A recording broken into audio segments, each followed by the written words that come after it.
This video is about Queen Victoria's relationship with her Highland servant, John Brown.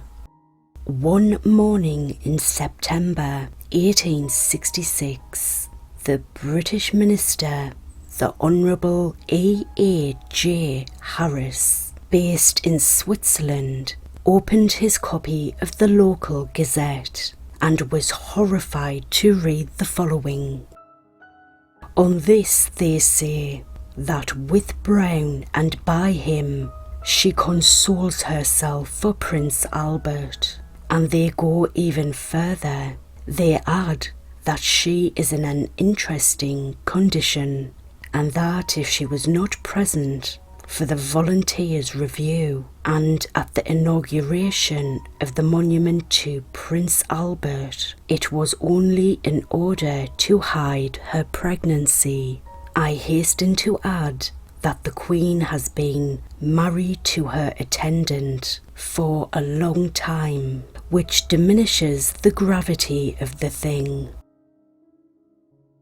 Queen Victoria is pregnant by her Highland servant. Harris nearly succumbed to apoplexy without consulting the Foreign Secretary. Lord Edward Henry Stanley Harris made an official complaint to the Swiss Federal Council concerning the paper's allegations. The Swiss authorities did nothing. The Foreign Office was somewhat embarrassed and officially withdrew the complaint through the Swiss ambassador.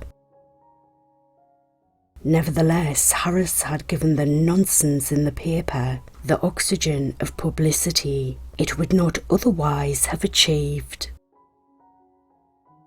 Back in Britain, not even the socialist radical weekly newspaper, the Reynolds, certainly no supporter of Queen Victoria and the royal family, followed up the story. Where the allegations had come from is unclear. Yet from such gossip branched a whole tree of slander and innuendo.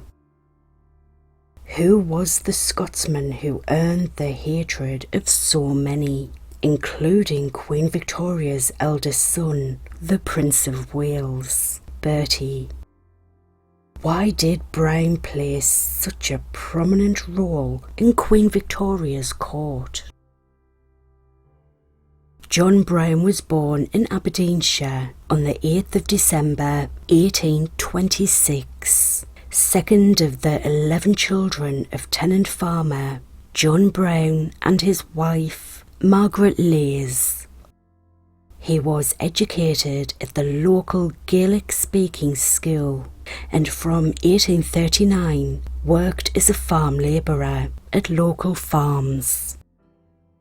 He became a stable boy to Sir Robert Gordon's estate at Balmoral and was on the staff when Queen Victoria, Prince Albert and the royal family visited Balmoral for the first time on the 8th of September 1848. John Brown is first mentioned in Queen Victoria's journal on the 11th of September 1849, the year he was promoted at Balmoral. By 1851, Brown had taken on the permanent role of leader of Queen Victoria's ponies. In 1852, the royal family bought Balmoral and a new castle was designed by Prince Albert.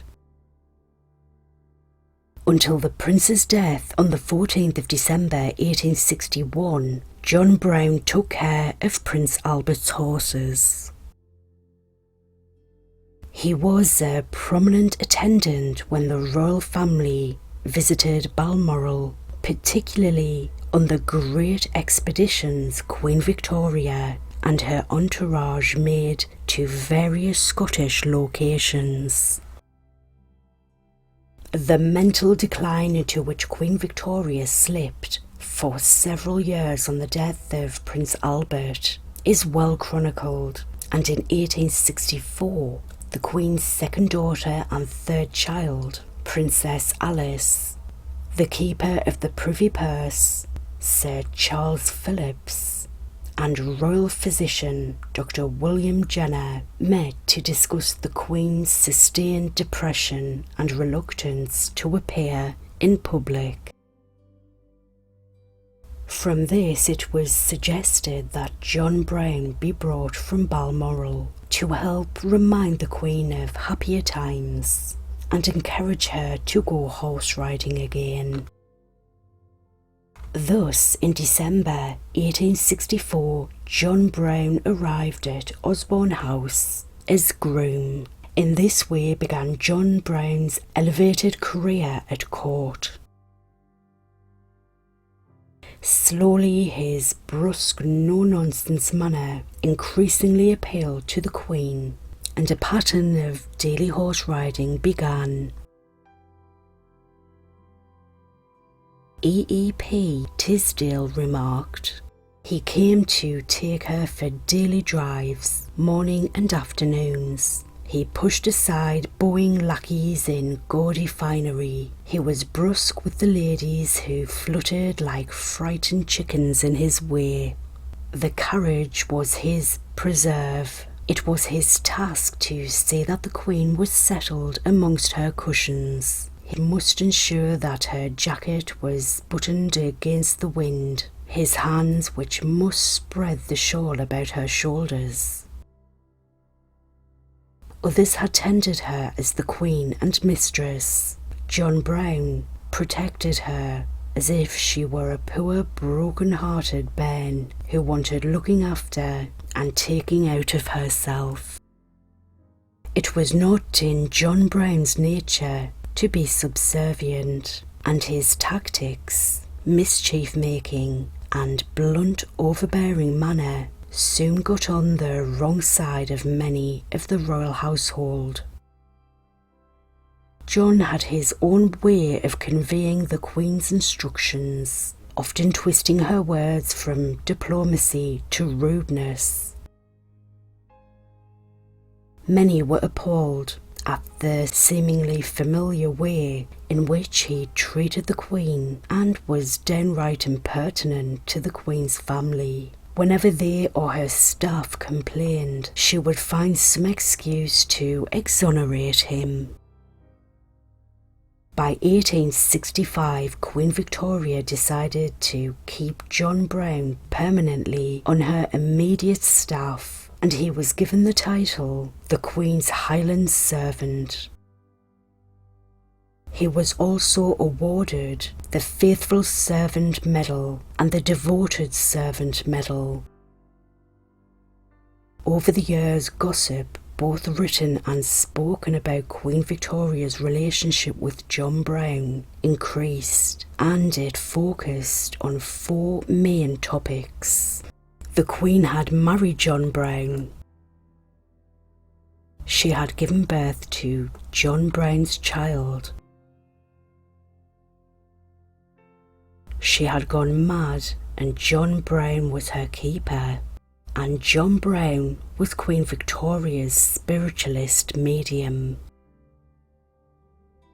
And Robston addressed to the Lord Chancellor, the First Lord Selborne, several accusations against the Queen and John Brown, identifying one Charles Christie, house steward to the Dowager Duchess of Atholl at Dunkeld House.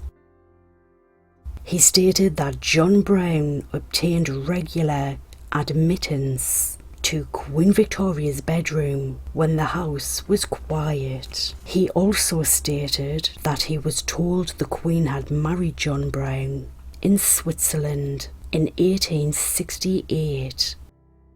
The Duchess was quizzed about her intelligence. Even more fanciful, she stated that Queen Victoria had given birth to John Brown's child, born in Switzerland, with the Duchess Anne as midwife, and the infant was given away to be brought up by a Calvinist pastor.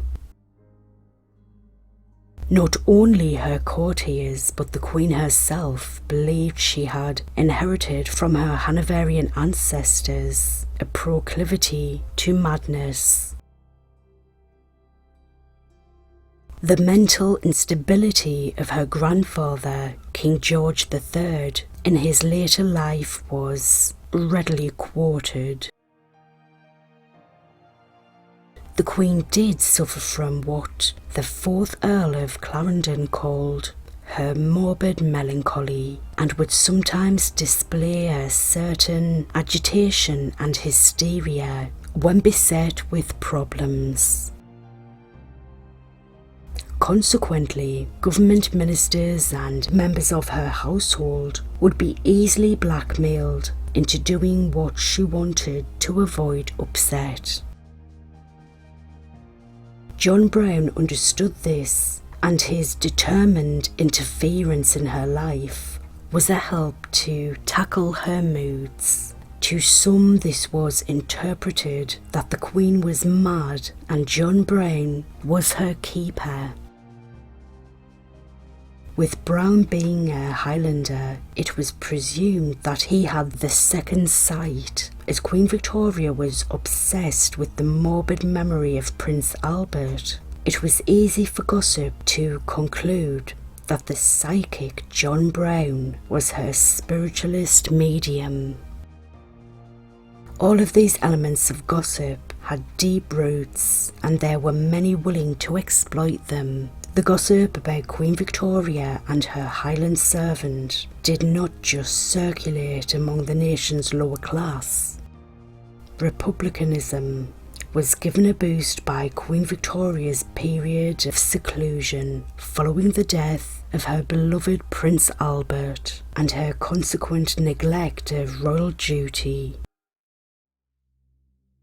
At court, factions muttered against the Queen, and those around Albert Edward, Prince of Wales, resented the supposed influence John Brown had over Queen Victoria. Furthermore, John Brown's presence at court stirred up their anti-Scottish feelings in the royal household that had been present since the 18th century. Both Queen Victoria and her Prime Minister, the 14th Earl of Derby, believed that certain courtiers had leaked anti-Brown and anti-Victoria comments. Although much of the gossip about John Brown and Queen Victoria was seen as ridiculous, steps were taken to suppress information. For instance, when Queen Victoria died, her daughter Princess Beatrice removed pages from the Queen's journal that might cause pain regarding John Brown. Again, on the Queen's death, any papers and letters regarding John Brown and the Queen were destroyed on the orders of the new King, Edward VII. Queen Victoria often peppered her letters with such words as darling and love, all used in a naive way. Both these could easily be misinterpreted by anyone wishing to make trouble. It is clear, despite public gossip and those horrid publications, whose object is to propagate scandal which they invent themselves, wrote Queen Victoria to Lord Tennyson in 1883, the year of Brown's death. She said there was nothing immoral in her relationship with John Brown. Queen Victoria would never have contemplated relations with a servant. Furthermore, she was never alone to carry out an affair, having court ladies always within her shouting distance. The significance of Queen Victoria's attraction to John Brown was that he made a career out of her.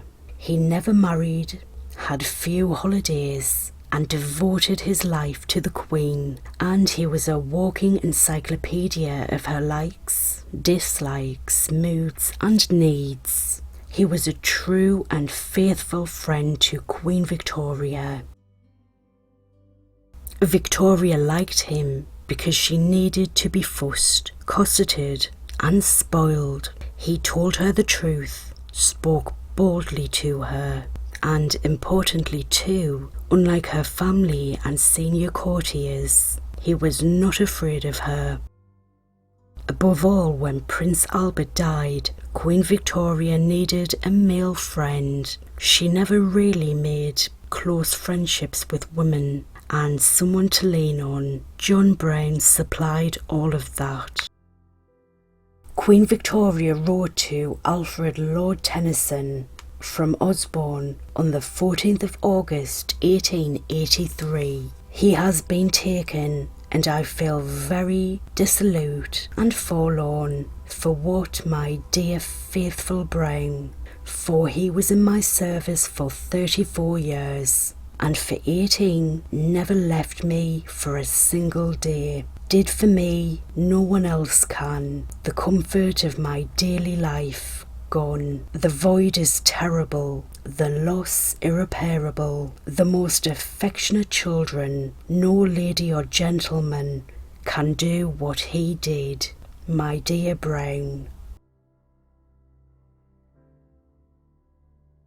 And this concludes the video. Thank you very much for watching. If you enjoyed this, please click the like button, give it a thumbs up, and please subscribe for future videos. Thank you.